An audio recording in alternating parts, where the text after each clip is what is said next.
It's time for Debate Decode Program. Debate Decode Program ရဲ့ episode 3ကနေပြန်လည်ကြိုဆိုလိုက်ပါတယ်။ဒီခါတော့ debate format တွေများစွာရှိတဲ့အထက်ကမှ British Parliamentary Debate Format အကြောင်းကိုပြောပြပေးသွားမှာပဲဖြစ်ပါတယ်။ဒီနေ့ခေတ်မှာ British Parliamentary Debate Format ဟာဆိုလို့ရှိရင်နိုင်ငံတကာပြိုင်ပွဲတွေနဲ့တက္ကသိုလ်အဆင့်ပြိုင်ပွဲတွေမှာပါတွင်ကျစွာအသုံးပြုလျက်ရှိနေတဲ့ format တစ်ခုပဲဖြစ်ပါတယ်။ British Parliamentary Debate Format ကမြန်မာနိုင်ငံမှာမြင်တွေ့နေကြ debate format တွေနဲ့မတူပဲနံပါတ်နဲ့လိုက်အောင်ပါလီမန်နဲ့ရောက်နေသလိုမျိုးခန်းစားစေတဲ့ format တစ်ခုပဲဖြစ်ပါတယ်။ကမ္ဘာတစ်ဝန်းမှာအသုံးများပြီးတော့ရေဘက်စားရဲ့ format တစ်မျိုးလည်းဖြစ်ပါတယ်။သူ့ရဲ့ထူးခြားချက်ကတော့ British Parliamentary Debate Round တစ်ခုမှာတခြားသော debate format တွေလိုမျိုးအသင်းနှစ်သင်းမဟုတ်ဘဲနဲ့စုစုပေါင်းအသင်း၄သင်းပါဝင်ရှင်ပြရတာပဲဖြစ်ပါတယ်။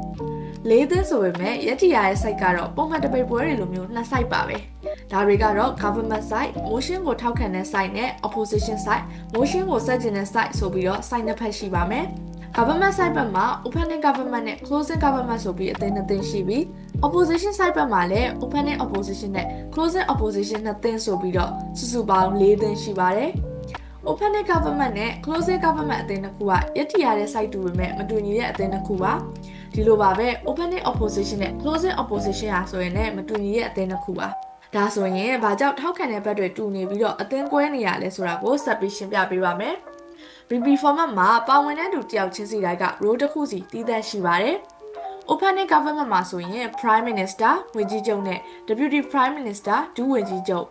opening opposition မှာဆိုရင် Leader of Opposition အတိုက်ခံခေါင်းဆောင်နဲ့ Deputy Leader of Opposition ဒုတိုက်ခံခေါင်းဆောင် closing government မှာဆိုရင် Member of Government အစိုးရအဖွဲ့ဝင်နဲ့ Government Whip အစိုးရအကြံပေး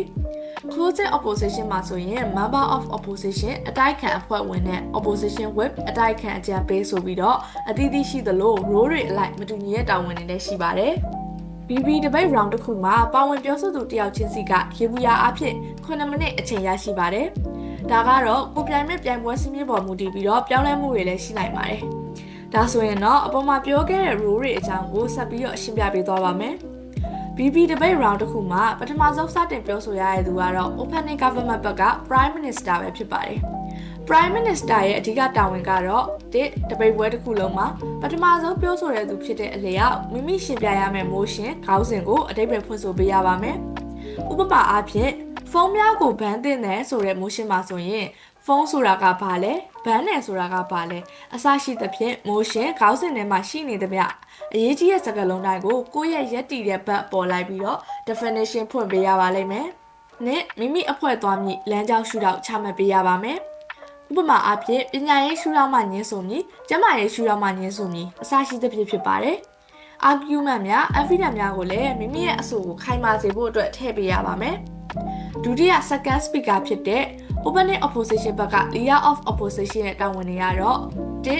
အခြားတစ်ဖက်ဖြစ်တဲ့ government side ဘက်ကဖွင့်ဆိုခဲ့တဲ့အဓိပ္ပာယ်ဖွင့်ဆိုချက်ကမပြည့်စုံရင်ဖြစ်စေမှားရနေရင်ဖြစ်စေပြန်လည်ပြီးတော့တိုက်ခတ်ပြီးတော့ definition ဖွင့်ဆိုနိုင်ရပါမယ်။မဖြစ်မနေအဓိပ္ပာယ်ဖွင့်ပေးစေရတော့မလိုပါဘူး။နဲ့အခြားတစ်ဖက်ဖြစ်တဲ့ government အသင်းဘက်ကပြောဆိုသွားတဲ့အကြောင်းအရာတွေကိုပြန်လည်ပြီးတော့ညှင်းဆိုချေပရပါမယ်။3မိမိရဲ့ opposition အသင်းဘက်မှရပ်တည်မဲ့ government ကိုစိုက်ကျင်တဲ့အဆိုတွေကိုတင်သွင်းရပါမယ်။တတိယမြောက်အလဲကျတဲ့ပြောဆိုသူကတော့ opening government ဘက်က Deputy Prime Minister ပဲဖြစ်ပါတယ်။သူကတော့တစ်ဖက်အသင်း opposition ဘက်ကပြောဆိုသွားတဲ့အဆိုတွေကိုပြန်ပြီးတော့ညှင်းဆိုပေးရပါမယ်။နဲ့တစ်ဖက်အသင်း opposition ဘက်ကမိမိအသင်းကိုတိုက်ခိုက်ထားတဲ့ညှင်းဆိုချက်တွေကိုပြန်လည်ခုခံကာကွယ်ချေပပေးရပါမယ်။3မိမိရဲ့အသင်းပေါ်ဖြစ်တဲ့ Prime Minister ကြီးချမှတ်ခဲ့တဲ့ရှုထောင့်အတိုင်းပို့ပြီးတော့ကောင်းမွန်တဲ့ထိရောက်တဲ့အဆိုတင်သွင်းချက်တွေကိုဆက်လက်ပြီးတော့တင်သွင်းပေးရမှာပဲဖြစ်ပါတယ်။ စတုထမြောက် speaker ဖြစ်တဲ့ opening opposition ဘက်က deputy leader of opposition ရဲ့တာဝန်တွေကတော့တစ်ဖက်အသင်း government ကပြောဆိုသွားတဲ့အဆိုတွေကိုညှင်းဆိုရပါမယ်။နှစ်တစ်ဖက်အသင်း government side ဘက်ကမိမိအသင်းကိုတိုက်ခိုက်ထားတဲ့ညှင်းဆိုချက်တွေကိုပြန်လည်ကာကွယ်ခုခံချေပပေးရပါမယ်။3မိမိရဲ့အသင်းဖော်ဖြစ်တဲ့ leader of opposition ပြောဆိုခဲ့တဲ့ညှင်းခုန်မှုတွေကိုပို့ပြီးတော့ကောင်းမွန်ထိရောက်တဲ့အဆိုတင်သွင်းချက်တွေပြုလုပ်ခြင်းအဖြစ်ဆက်လက်ပြီးတော့ထောက်ခံပေးရပါမယ်။ဒါဆိုရင်တော့ BB debate round တစ်ခုရဲ့ opening debate ကပြီးသွားပြီလို့ဆိုနိုင်ပါတယ်။ဆက်လက်ပြီးတော့ကြံရှိရဲ့ closing အဖွဲ့နှစ်ဖွဲ့ကနေပြီးတော့ရှင်းပြရမှာပါ။ပြင်စမမြောက် speaker ဖြစ်တဲ့ closing government အသင်းဘက်က member of government ရဲ့တာဝန်တွေကတော့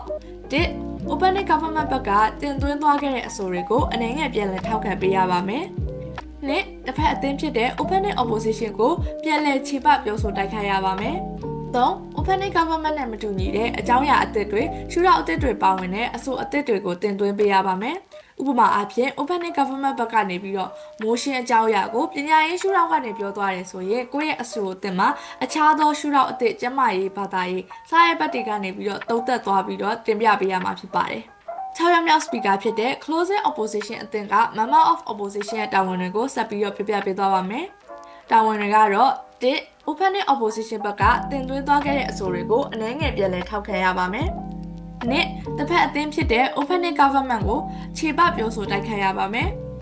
3 Opening Opposition နဲ့မတူတဲ့အကြောင်းအရာအသစ်တွေရှုထောင့်အသစ်တွေပါဝင်တဲ့ငင်းခုန်မှုအသစ်တွေကိုတင်သွင်းရပါမယ်။ဥပမာအားဖြင့် Opening Opposition ဘက်ကပညာရေးရှုထောင့်ကပြောသွားရင်ကိုယ့်ဘက်ကငင်းခုန်ခြင်းအဆိုအသစ်မှာအခြားသောရှုထောင့်အသစ်ကျန်းမာရေးဘာသာရေးစတာတွေကိုသုံးခြင်းကိုဆိုလိုတာပဲဖြစ်ပါတယ်။ခုနှစ်ယောက်မြောက် speaker ဖြစ်တဲ့ Closing Government အသင်းဘက်က Government Whip ရဲ့တာဝန်တွေကတော့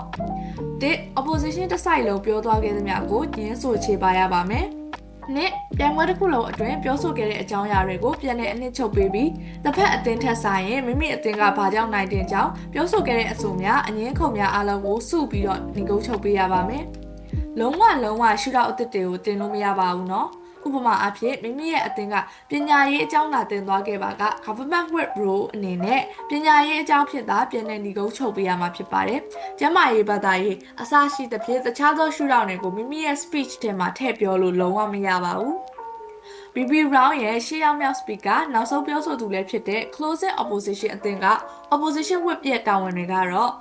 1 Government တစ်ဆိုင်လုံးမှာပြောသွားခဲ့သမျှကိုညှင်းဆိုချေပရပါမယ်။နှစ်ပြိုင်ပွဲတစ်ခုလုံးအတွင်းပြောဆိုခဲ့တဲ့အကြောင်းအရာတွေကိုပြန်လည်အနှစ်ချုပ်ပေးပြီးတော့တစ်ဖက်အသင်းထက်ဆိုင်ရင်ကိုယ့်အသင်းကနိုင်တဲ့ကြောင်းပြောဆိုခဲ့တဲ့အဆိုတွေအငင်းခုန်တွေအားလုံးကိုစုပြီးတော့ညီကုန်းချုပ်ပေးရပါမယ်။လုံးဝရှုထောင့်အသစ်တွေကိုတင်လို့မရပါဘူးနော်။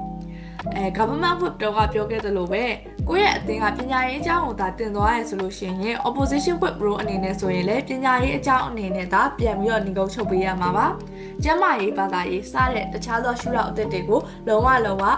တင်သွင်းလို့မရပါဘူး။ British Parliamentary Debate Format ဟာဆိုလို့ရှိရင်ပထမဆုံးစပြိုင်မဲ့လူတွေအတွက်တော့ Role and Responsibility တွေကနားနေရခက်စေပါလိမ့်မယ်။ဒါပေမဲ့ဒီလိုတခြား format တွေနဲ့မတူပဲတမှုထူးခြားတဲ့အခေါ်အဝေါ်နဲ့ role တွေရှိနေခြင်းဟာပဲ British Parliamentary Debate Format ကိုတမှုထူးခြားနေစေတာပဲဖြစ်ပါတယ်။ဒါကြောင့်အခွင့်အရေးရကြမယ်ဆိုလို့ရှိရင်တော့ British Parliamentary Debate Format နဲ့ debate ဝင်ပြိုင်ကြည့်ကြဖို့အားလုံးကိုတိုက်တွန်းလိုက်ရပါတယ်။နောက်ထပ်လာမယ့်အပိုင်းအသစ်တွေမှာလည်း debate နဲ့ပတ်သက်တဲ့အကြောင်းအရာတွေကိုဆက်လက်တင်ဆက်ပေးသွားဖို့ရှိရမို့လို့အားလုံးပဲစောင့်ကြည့်ပေးကြဖို့မမေ့ပါနဲ့နော်။